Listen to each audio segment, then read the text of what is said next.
دوسرا سوال یہ ہے ناصر مدنی صاحب کے بارے سوال، مولانا ناصر مدنی نے جو قادیانیوں کے بارے نرم الفاظ استعمال کیے تھے، اب انہوں نے اللہ سے توبہ کی ہے، کیا اب ان کو عوام کے سامنے بھی معافی مانگنی چاہیے یا نہیں؟ پلیز جواب دیں۔ دیکھیں جی، ختم نبوت عقیدہ ایک دو شخص کا نہیں، یہ جتنے بھی لوگ کلمہ پڑھتے ہیں خواہ وہ کسی مسلک سے تعلق رکھتے ہیں، ختم نبوت کا عقیدہ سب کا ہے اللہ کے فضل و کرم سے۔ تمام مسلمانوں کی دل آزاری ہوئی ہے کہ ایک کلمہ گو اٹھ کر یہ کہے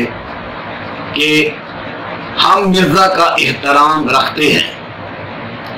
ہم مرزا صاحب کا احترام رکھتے ہیں، یہ لفظ بول کر، کیونکہ وہ تو مرتد ہے، مرتد کے لیے اسلام میں نرم گوشہ نہیں۔ ہاں اگر وہ، کیونکہ اس سے دل آزاری ایک دو شخص ہی نہیں ہوئی کہ ایک دو شخص سے جا کر وہ معذرت کر لے تو معذرت ہوگی، ٹھیک ہے، ہم ان شخصیات کا احترام کرتے ہیں، ادب کرتے ہیں، لیکن یہ سب مسلمانوں کی اس سے دل آزاری ہوئی ہے۔ جس طرح اس نے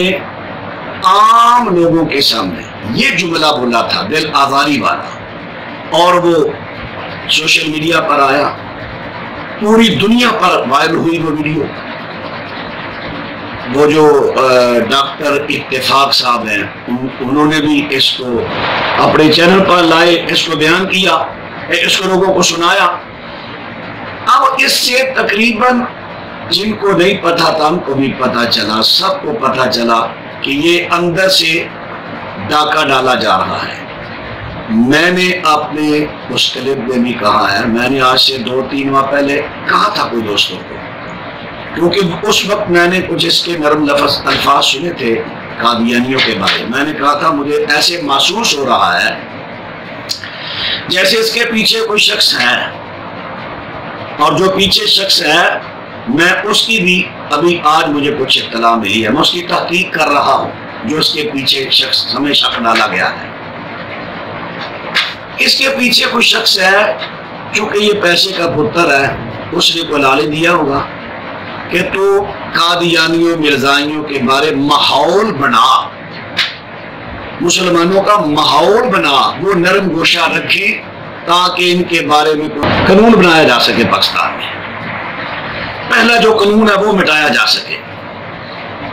اب اس نے چونکہ اس کی مقبولیت تھی، اس نے ایسے یہ ایک جلسے کی بات نہیں،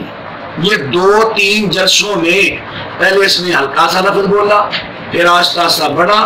جیسے وہ مشہور ہے نا بات کہ پہلے وہ چھوٹا انجیکشن لگاتے ہیں، پھر آہستہ آہستہ بڑھا، پھر آہستہ آہستہ بڑھا، پھر آہستہ آہستہ بڑھا۔ میں نے اس وقت ہی کہا تھا کہ یہ آدمی خطرے کی گھنٹی ہے، یہ آدمی ضرور مرزائیوں کے بارے کو نرم بات کرے گا، اور اس نے کر دی۔ ابھی بھی اس کی گرفت نہ ہوتی، ابھی بھی اگر اس کی گرفت نہ ہوتی، وہ تو اللہ بھلا کرے ڈاکٹر اتفاق کا، عبدالرزاق محمدی صاحب کا جو دفعہ ممبر و محراب والے، اور اس کے بعد حضرت علامہ محتسب ظہیر صاحب کا اور حافظ شام صاحب کا، اللہ بھلا کرے جنہوں نے وقت پہ اس کو قابو کر لیا، وگرنہ اس نے اور بھی بڑا کچھ کہنا تھا، اور بھی بڑا کچھ۔ تو اس لیے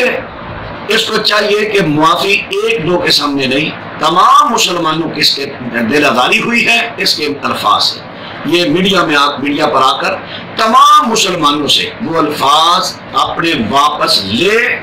اور معافی مانگے کہ میں اللہ سے معافی مانگتا ہوں اور مسلمانوں سے معافی مانگتا ہوں، میں آئندہ سے ایسا نرم گوشے والی باتیں نہیں کروں گا۔ اگر کوئی میرا بھائی کہے نہیں جب اس نے معافی مانگ لی ہے تو اب لوگوں کے سامنے معافی مانگے گا، جماعت کی بدنامی ہوگی، میں کہتا ہوں جب سماعت ٹی وی پر اس نے اپنے معافی مانگی، معذرت کی کہ میں آئندہ ایسا نہیں کروں گا، اس وقت جماعت کی بےزتی نہیں تھی، وہاں پر بھی تو اس نے معافی مانگی ہے نا، سما ٹی وی پر، وہ پوری دنیا پہ نہیں بات، اس وقت عزت تھی۔ اگر اس وقت جماعت کا کچھ نہیں بگڑا، اب بھی کچھ نہیں بگڑے گا۔ یہ معافی جب مانگے گا پوری مسلمان قوم سے، انشاءاللہ اس سے ہماری جماعت کی عزت ہوگی، بےزتی نہیں ہوگی۔